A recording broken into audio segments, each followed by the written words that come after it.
नमस्कार। मैं सुनील कुमार आपका स्वागत करता हूं आपके अपने चैनल क्या ऐसा होता है में।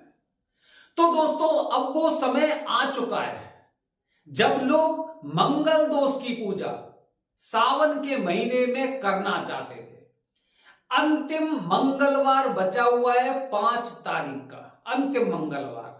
जो लोग भगवान शिव जी, भगवान महाकाल का आशीर्वाद लेने के बाद मंगल देव जी का आशीर्वाद, पिता और पुत्र, पिता और पुत्र, पिताजी का भी आशीर्वाद मिल गया, बेटे का भी आशीर्वाद मिल गया, फिर तो जीवन में मंगल ही मंगल होना ही है।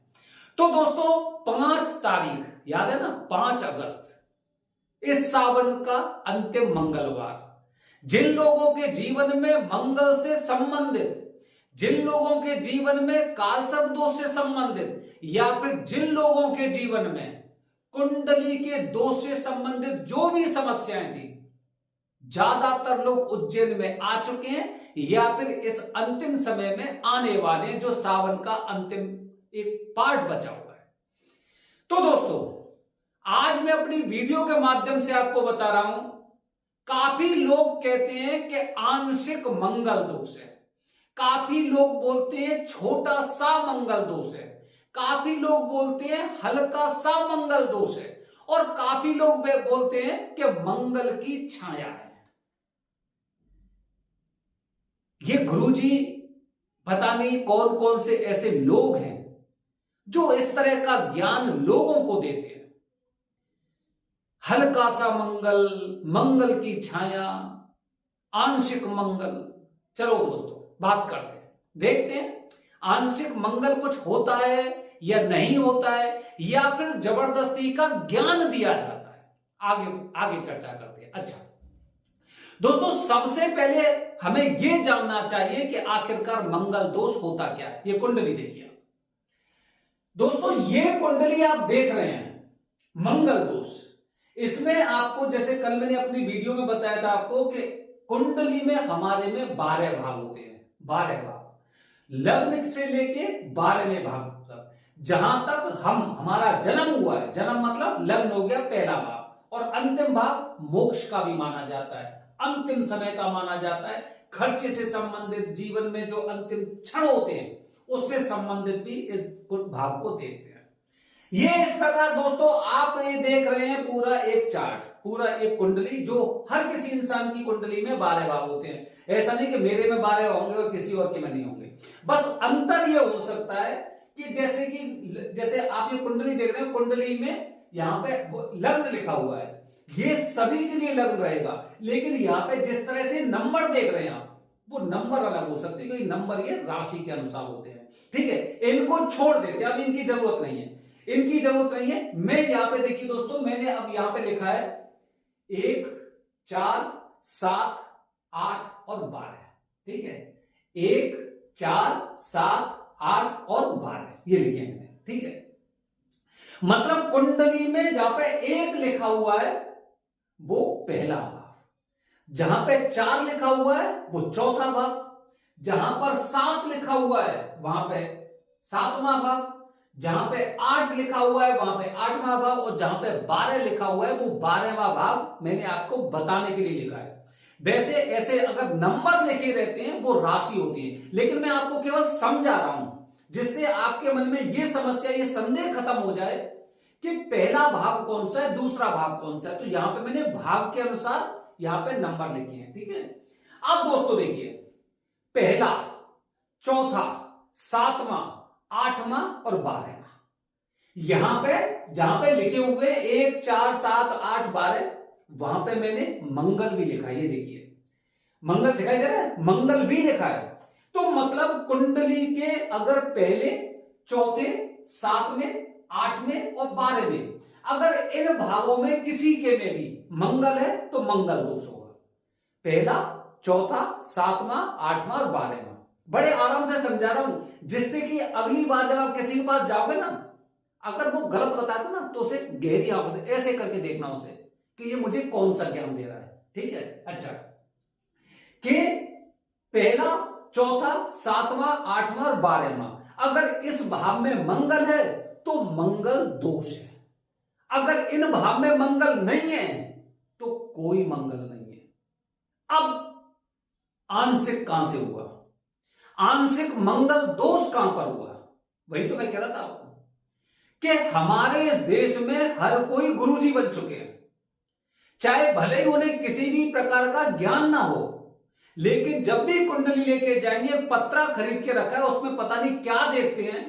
इतनी उम्र हो चुकी है इनकी, उसके बावजूद भी जो लोग आते हैं उन्हें ठीक से ज्ञान नहीं दे पाते कि आखिरकार ये दोष क्या होता है।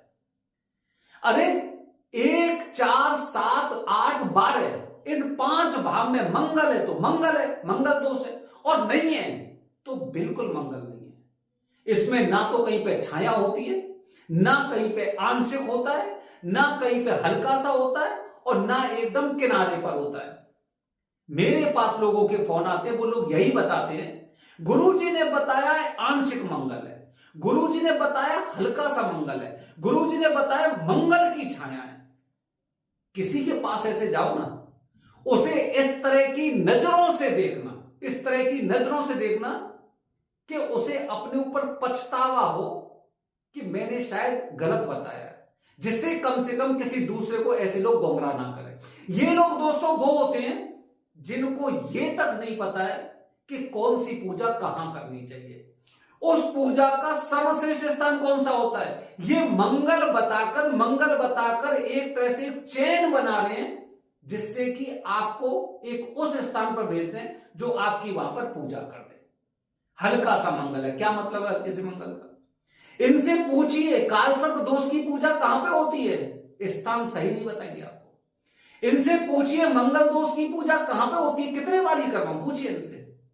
2100 में हो जाएगी, 2-2.5 घंटे की पूजा होती है। सरकार पागल है, उसने वहां पे जो बोर्ड लगा रखा है वो तो वैसे ही है, ये सब की सब जानकार।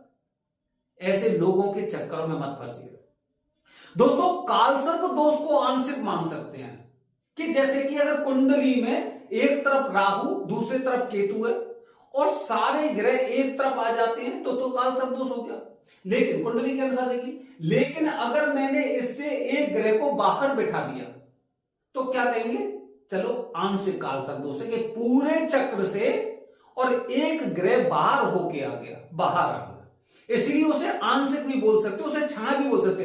वैसे भी राहु और केतु को छाया ग्रह माना जाता है, छाया ग्रह है, तो छाया मान सकते हैं कि आंशिक कालसर्प दोष है। भैया मंगल के दोष में आंशिक कौन सा होता है, ना तो आज तक हमारी समझ में आया, ना हमारे गुरुजी को समझ में आया कि आंशिक मंगल होता क्या है।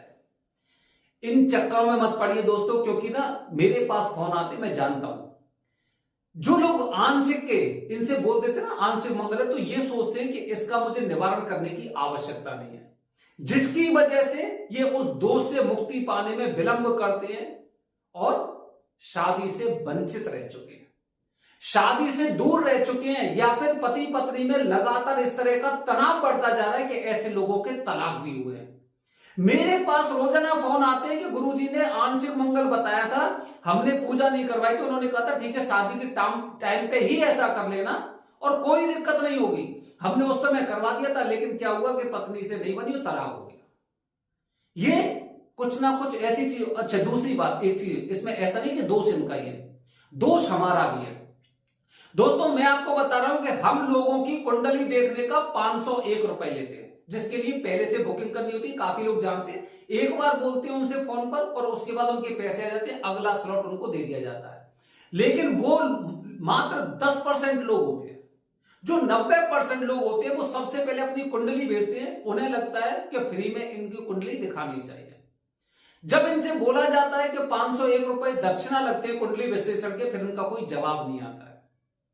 जब 501 रुपए आपसे आपकी पॉकेट से नहीं निकल रहे, जब कुंडली विश्लेषण की कोई इंसान अगर आधा घंटा आपके लिए कुंडली विश्लेषण के लिए दे रहा है और आपके जीवन की कुछ चीजें बता रहा है, उसके बाद वो ये भी कह रहा है कि अगर इनकेस अगर ऐसा लगता है आपको कि अगर आप जो मैंने चीज बताई उससे संतुष्ट नहीं है तो आपकी दक्षिणा वापस कर दी जाएगी, ठीक है। उसके बावजूद भी इनकी पॉकेट से पैसे नहीं निकलते। 501 रुपए क्या पूजा करने जाएंगे, क्या पूजा करेंगे, ये क्या उपाय करेंगे। ये ऐसे लोग होते हैं, तभी ये आंशिक के चक्कर में लगे रहते हैं और जब 35 साल के हो जाते हैं तब ये एकदम कहते हैं ना युद्ध स्तर पे, अब तो काल सर्प की पूजा कर लो, पितृदोष की पूजा कर लो, इसकी पूजा कर लो, उसकी पूजा कर लो, फिर ये भागते हैं और फिर इन्हें तुरंत परिणाम चाहिए। तो ऐसा नहीं कि गलती केवल उनकी है, गलती हमारी होती है, क्योंकि हम किसकी संगति में जाना चाहते हैं ये हमारे ऊपर निर्भर करता है। दोस्तों जैसे इंसान होते हैं उनकी मित्रता भी वैसे लोगों से होती है, जिनकी शत्रुता वैसी होती है वो शत्रुओं के पास रहेंगे, उनकी बातें अच्छी लगेंगी, क्योंकि घर में कुछ विघटन होने वाला है। अगर अच्छे लोगों के पास बैठेंगे तो अच्छी मानसिकता भी होती है। इसी प्रकार अगर हमारा उद्देश्य क्लियर है, अगर हमें वाकई में किसी दोस्त से मुक्ति चाहिए, तो फ्री में तो आपकी कोई पूजा नहीं करेगा, फ्री में आपको कोई कुछ नहीं बताएगा, और अगर फ्री में बताएगा तो आप समझ सकते हैं कि आप किसके पास पहुंचे। जो इंसान कुंडली विश्लेषण के लिए दक्षिणा नहीं दे सकता 501 रुपए, वो अच्छी तरह से पूजा करवा भी नहीं सकता। ये मेरा खुद का अनुभव है। तो दोस्तों आंशिक मंगल के चक्कर में मत फंसिए, काफी लोगों का जीवन बर्बाद हो चुका है आंशिक मंगल के चक्कर में, ठीक है। इसीलिए ध्यान रखिए, अगर कुंडली के 5 भाव में अगर मंगल बैठे हुए हैं तो मंगल दोष है, अगर नहीं है तो नहीं है, फिर कोई आंशिक नहीं है, कोई पूरा बोल ऐसा नहीं है, कोई इस तरह का नहीं है कि छाया हो। बने रहिए हमारे चैनल के साथ दोस्तों, आने वाले वीडियो बता रहा हूं, क्योंकि अब अंतिम 2 मुहूर्त बचे हैं 1.25 लाख महामृत्युंजय जाप के सावन के महीने में महाकाल मंदिर के अंदर। हर हर महादेव, हरिओम।